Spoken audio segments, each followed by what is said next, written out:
교회 안에 초신자들이 신앙에 대해서 잘 모르고 또 교회에 대한 적응을 하려고 할 때 그들을 잘 돕는 역할들을 해야 하지 않겠습니까? 그리고 3절에 술을 즐기지 아니하며라고 했습니다. 8절에도 술에 임박이지 아니하고라고 했습니다. 감독이나 집사 모두 마찬가지로 이 술에 대한 부분에 대해서 언급하고 있는 것이죠.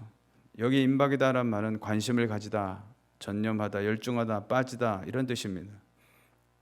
이는 치명적인 결격 사유로 술에 인이 박혀 살아가는 자들은 판단력이 분명치가 않고 자기 자신에 대한 자제력이 부족하게 되는 것이죠.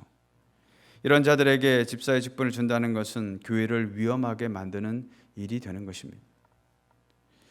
술은 분명 구원과는 관련은 없지만 술로 인하여 생각과 판단력이 흐려질 뿐만 아니라 과음으로 자리를 지키지 못하거나 돌발 행동을 한다든지 등등의 이런 문제들이 성도 간의 분란을 만들거나 관계와 상황을 어렵게 만들 여지가 다분하기에 교회의 혼란을 빠뜨릴 수 있는 문제가 될 수 있다는 것이죠. 그러기에 이런 사람에게는 자격이 주어져서는 안 된다고 말씀하고 있는 것입니다. 또 하나는 돈에 대한 것입니다. 3절에 보면 돈을 사랑하지 아니하며 8절에 더러운 일을 탐하지 아니하고 라고 하였습니다. 다시 말해서 물질적인 면에서 깨끗함을 권고하고 있는 것이죠. 더러운 일을 탐한다는 것은 불법적인 돈이나 깨끗하지 못한 돈을 뜻합니다.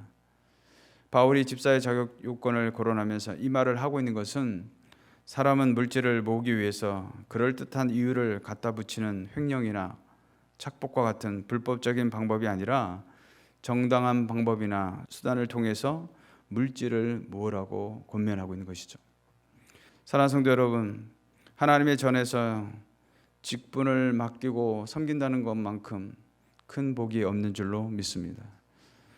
그러기에 우리에게 맡겨주신 이 사역을 감당할 때에 내가 하나님 앞에 조금이라도 부끄러움이 없는 것인지, 사람 앞에나 교회 앞에서 연약한 것이 없는지를 깊이 돌아볼 필요가 있다는 것이죠. 왜냐하면 이 전은 하나님의 교회고 진리의 터라고 성경은 말씀하고 있습니다. 하나님이 세우신 교회이기 때문에 내 생각과 감정으로 함부로 행동하거나 판단할 수가 없는 것이죠.